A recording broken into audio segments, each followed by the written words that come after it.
मसीह यीशु में आपकी सलामती हो। मेरे अजीज़ों, मेरा नाम पास्टर हारून राव है और इस वक्त हमारी इस सारी जो मीटिंग है, ये सारा जो प्रोग्राम है, इसमें हमारे साथ पास्टर हारून आशिर हमारे साथ हैं और भाई कलीम हमारे साथ हैं, जो कि ना सिर्फ हमारे चर्च के मेंबर हैं बल्कि हम खिदमत भी हैं। और खुदावंद ने इनकी ज़िंदगी में एक बड़ी गवाही रखी है और हमने ये सोचा कि हम क्यों ना भाई की गवाही आप लोगों तक अपने अजीज़ों के साथ, अपने बहन भाइयों के साथ, बच्चों के साथ, बुज़ुर्गों के साथ शेयर करें, ताकि उनके ईमान में और ज़्यादा वो आगे बढ़ें और खुदावंद की बरकत को रिसीव करें। मेरे साथ इस वक्त भाई कलीम है। भाई कलीम, मसीह यीशु में आपकी सलामती हो। मैं आपसे सबसे पहले ये पूछना चाहूँगा कि आप मुसलसल लाहौर में ही रहते आए हैं कि आप किसी और इलाके से बिलोंग करते हैं? बस साहब, मैं फैसलाबाद से बिलोंग करता हूँ जी। आप फैसलाबाद जी। तो आप कितने अरसे से लाहौर में आए हैं? मेरा तकरीबन 12 साल हो गया मैं यहाँ पे लाहौर। अच्छा, 12 साल से आप यहाँ पे हैं और 12 साल से यहाँ पे रहते हुए आप चर्चिस के साथ भी अटैच रहे हैं? जी, चर्चिस के साथ अटैच था जब से मेरी शादी हुई है और मेरी वाइफ कंटिन्यू हमें चर्च की तरफ माइल रखा है हमें, और खुदा का शुक्र है कि चर्च से मुस्लिम। Praise God. यहाँ पे एक चीज़ मैं आपको बताना चाहूँगा, यहाँ पे जितने हमारे दोस्त व्यूअर्स हमें सुन रहे हैं, भाई ने बताया कि इनकी जो मिसेज हैं वो हमेशा कोशिश करती रही कि ये चर्च की तरफ, चर्च के साथ जुड़े रहें। यहाँ पर एक चीज़ मैं आप लोगों के साथ शेयर करना चाहूँगा, उन बहनों के साथ, बेटियों के साथ जो कि अपने ख़ानदान को लेकर चल रही हैं, कि अगर एक औरत चाहे तो पूरी फैमिली को चर्च में लेकर आ सकती है। भाई साहब, हमने देखा है कि अक्सर मीटिंग्स के अंदर ज़्यादा बहनें होती हैं, भाई नहीं होते। तो मैं कोशिश करता हूँ भाई साहब कि जितनी भी बहनें आएँ, हम उन्हें ये पैगाम देते हैं कि आप कोशिश करके अपने शौहर को साथ लेकर आएँ, क्योंकि पूरे हफ्ते तो उसने काम पे जाना है, उसने काम करना है। तो क्या ये सही नहीं है कि औरतें अपने शौहर को और अपनी फैमिली को लेकर आएँ कि अकेली आएँ? जी भाई साहब, ये बिल्कुल आप ठीक फरमा रहे हैं। ये बहनों को भी चाहिए कि वो अपने शोहरों को लेकर साथ चर्च में आएँ, ताकि मिलकर वो खुदावंद के नाम को जो है वो जला लें। Thank you Jesus. बेशक ऐसे ही है। इसका मतलब भाई कि आप मुख्तलिफ चर्चेज़ के साथ जुड़े रहे हैं। तो आपको कितनी देर हुई हमारे पास यहाँ पे आते हुए? 2.5 माह तकरीबन। आपको 2.5 माह हुए। तो आपको कैसे इस चर्च का पता लगा? भाई अनूक यहाँ पे परस्तार हैं, तो उनकी तरफ आना जाना हुआ, तो उन्होंने हमें दावत दी थी। Praise God. भाई साहब, एक और चीज़ है कि हम कोशिश करते हैं, जितने हमारे चर्च मेंबर हैं, हम उन्हें कहते हैं कि ये भी एक खिदमत का बहुत बड़ा हिस्सा है कि आप किसी को ये पैगाम दें कि आप चर्च का हिस्सा बने, चर्च की दावत देना। तो मुझे ऐसे लगता है कि जो जिस तरह ये खुदा की मर्ज़ी थी कि आप यहाँ पे आएँ, भाई ने आपको दावत दी है। आपने जब से आप चर्च में आ रहे हैं, आपने कैसा महसूस किया? भाई साहब, फर्स्ट टाइम जब मैं यहाँ पे आया हूँ तो कोई मुख्तलिफ चर्चेज़ में जा रहा था, तो मुख्तलिफ जगह पे एक पाक कलाम को सुनाने का तरीका ना मैंने नोट किया है। अच्छा, यहाँ पे एक सवाल है मेरे पास, आप मुख्तलिफ चर्चेज़ में क्यों जाते रहे हैं? सर जी, वो रेंट की वजह से ना, जहाँ पे घर मिलता था तो वहाँ पे जो करीबी चर्च होता था पेंटिकॉस्टल, कोशिश करते वहाँ पे जल्दी चले जाएं। अच्छा, यहाँ पे भाई साहब एक और बड़ी अच्छी बात सीखने वाली है कि अक्सर जो लोग रेंट पे रहते हैं उनको अक्सर जगह छोड़नी पड़ती, मूव होना पड़ता अपनी मकामी जगह से ना।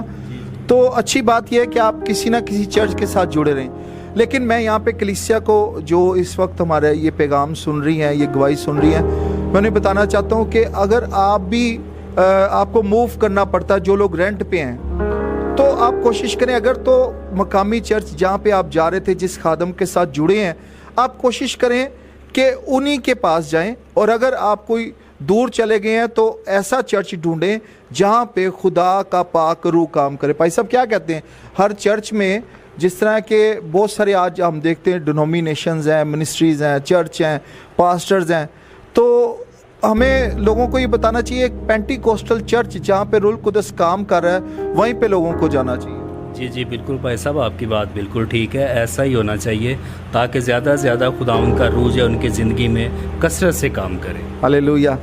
इसका मतलब है कि आप चर्च इसीलिए चेंज करते आए हैं कि आपको मुख्तलिफ जगहों पे जगह छोड़नी पड़ी रेंट की बेस की वजह से, तो फिर आपने दूसरा चर्च इस्तेमाल किया। और सबसे अच्छी बात यह है कि आप खुदा के साथ जुड़े रहें और आपने हमेशा एक पेंटिकोस्टल चर्च का इंतखाब किया। सो आप जब यहाँ पे फर्स्ट टाइम आए, क्या आपको ऐसी फीलिंग आई, आपने सोचा कि आप इस चर्च का हिस्सा बनेंगे?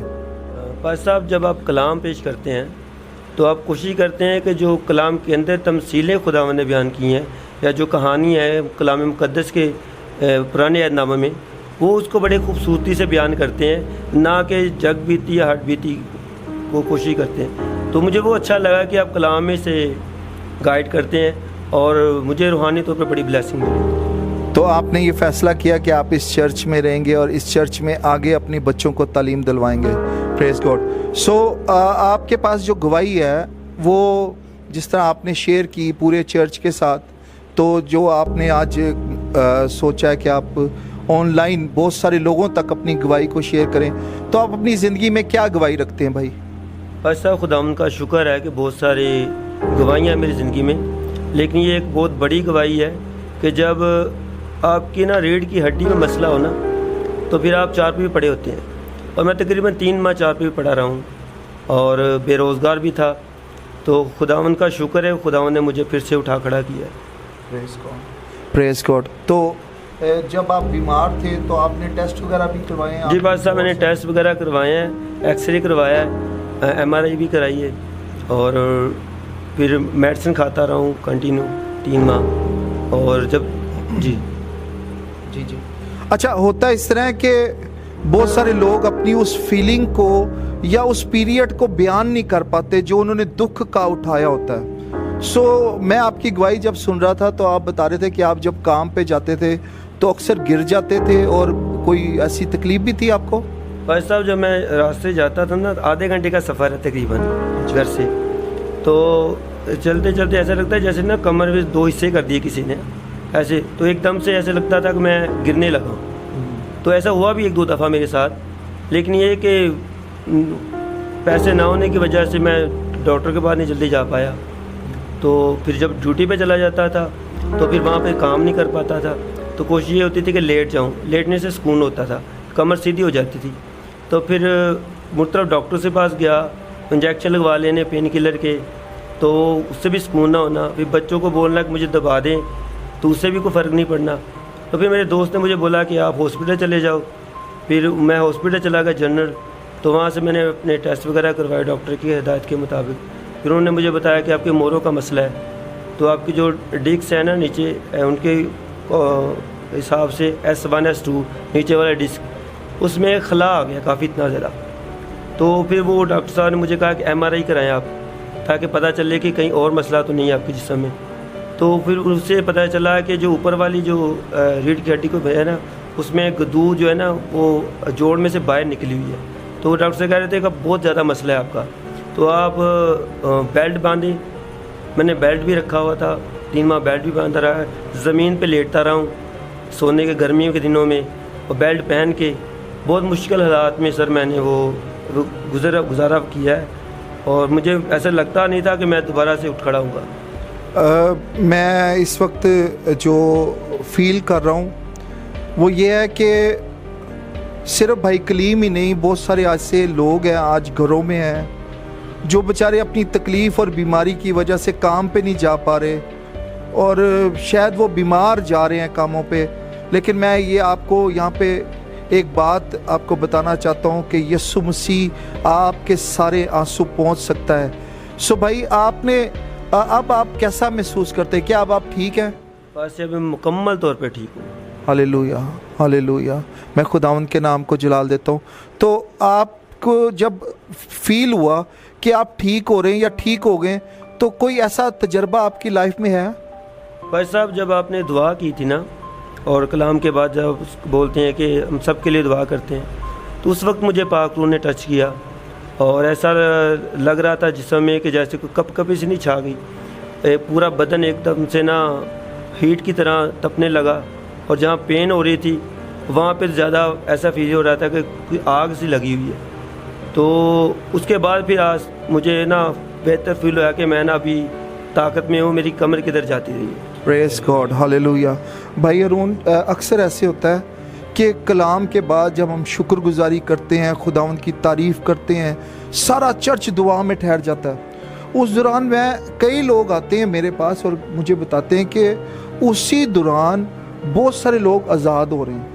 बहुत सारे लोग बताते हैं कि हमारा सर वज़नी था, कंधे वज़नी थे, हमारा जिस्म वज़नी था, एकदम से हम हल्के फुल्के हो गए। कई लोग बताते हैं हमें फ़ील हुआ कि रूह कुदस ने हमें छुआ है। कई लोग गैर ज़बानें बोलते हैं। कई लोग बाद में आके गवाही देते हैं कि उन्होंने शिफा पाई है।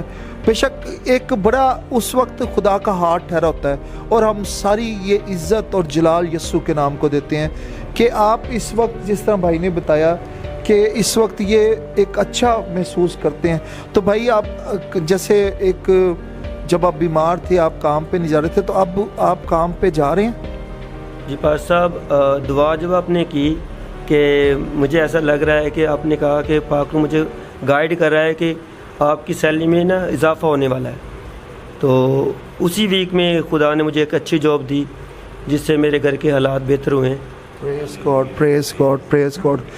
सो मैं यहाँ से भाई हारून के साथ मिलके, भाई कलीम के साथ मिलके, उन तमाम भाइयों के लिए, बहनों के लिए, उन घरों में जो लोग घर के सरबराह हैं और बीमार हैं और घर का सारा निज़ाम दरम बरम हो चुका है और घरों में खाने को नहीं है, अखराजात पूरे नहीं हो रहे, मेरी दुआ है कि खुदावंद आप सबको, जिस तरह मैंने उस वक्त भाई साहब जब हम खिदमत कर रहे होते हैं ना, खुसूसन जब अंजील की खिदमत करने के बाद एक रूह का मस्सा आपके ऊपर होता है, तो उस दौरान आपको मैंने देखा कई दफ़ा पाकरों में ऐसे अल्फाज देता है जो लोगों की ज़िंदगियों में कुदरत से काम करते हैं। सो इस वक्त हम जब ये खिदमत में हैं और एक ये सारा हम खुदावंद के जलाल के लिए इकट्ठे हैं कि ये गवाही आप लोगों तक पहुँचे। सो मैं आप लोगों को बताना चाहता हूँ, मैं ईमान से इस वक्त खुदा के रूह को महसूस कर रहा हूँ कि जितने लोग इस वक्त हमारी ये वीडियो देख रहे हैं भाई साहब, पाकरू ने छू रहा है। अगर आप घरों के अंदर बिस्तरों पे हैं, पाकरू आपको छू रहा है, आपकी सारी बीमारी जाती रहेगी। अगर कोई बदरूहों ने जकड़ा हुआ है, खुदावंद आपको आज़ाद करेगा। अगर कोई जादूगरी में है, यस्सु आपको आज़ाद करेगा। जिनके गुर्दे फेल हो चुके हैं, दिल की तकलीफ़ें हैं, भाई साहब मैं महसूस कर रहा हूँ कि पाकरू उनको छू रहा है और अभी इसी वक्त खुदा का हाथ उन लोगों पे ठहरा हुआ है। और खुसूसन जो लोग बेरोज़गार हैं, जिनके पास काफ़ी देर से रोज़गार नहीं है, घर में बीमारी है, यस्सु के नाम से मैं उस सारी स्पिरिट को बेरोज़गारी की यस्सु के नाम से बांधता हूँ और बाप तेरी मिन्नत करता हूँ कि घरों में से बीमारी यस्सु के नाम में चली जाए। अखराजात पूरे हो खुदाउन पा खुदा, तेरा जलाल ज़ाहिर हो खुदाउन पा खुदा। और खुदाउन जो भाई कलीम ने गवाही दी है, खुदाउन इसके वसीला से बहुत सारे लोग खुदाउन पा खुदा बरकत पाएं और खुदाउन एहसास होने कि तू कल, आज और अब तक यकसा है और तू अपने लोगों की दुआओं को सुनता है और उनको जवाब देता है। सो मेरे अजीज़ों, मैं इस वक्त महसूस कर रहा हूँ कि मेरा जिस तरह भाई ने बताया वो सारी सूरत हाल, कई दफ़ा हम ये सूरत हाल लोगों के साथ शेयर नहीं कर पाते। लोग आते हैं लेकिन गवाही नहीं देते। सो मैं ये नहीं चाहता कि आप हमारे साथ ही मिलके भाई साहब कि सिर्फ हमारे साथ मिलके आप लोग कोई भी गवाही दे, लेकिन जब आप दुआ करवाते किसी मकसद के लिए तो ज़रूर गवाही दें। भाई साहब इसके लिए आप क्या कहेंगे? गवाही देनी चाहिए, गवाही से लोगों के ईमान बढ़ते हैं। जी जी भाई साहब, बिल्कुल ऐसा ही है। जब आप गवाही को शेयर करते हैं तो उस गवाही के वसीला से बहुत से लोगों की ज़िंदगियां बदलती हैं और वो यीशु मसीह में शिफा पाते हैं और खुदावंद उनकी ज़िंदगी में जब काम करता है तो वो खुश हो जाते हैं। Praise God. और बाइबल कह रही है कि यीशु आपके गम को खुशी में बदल देगा। अगर आपको हमारे इस सारे प्रोग्राम से, इस जो हमने सेशन रखा है गवाही का, अगर इससे आपको बरकत मिली है तो हम हमारे ज़रूर चैनल पे जाएं और उसको दूसरों के साथ शेयर करें। अगर ये गवाही आपको छूती है, आप दूसरों के साथ शेयर करें और लाइक करें और हमारे चैनल को सब्सक्राइब करें और हमारे साथ एक फैमिली बन जाएं, ताकि आप लोगों के लिए हम दुआ करते रहें और अपने पैगामात आप लोगों के साथ भेजते रहें। मसीह यीशु में आप सबकी सलामती हो। अपना ख्याल रखिएगा। God bless you all.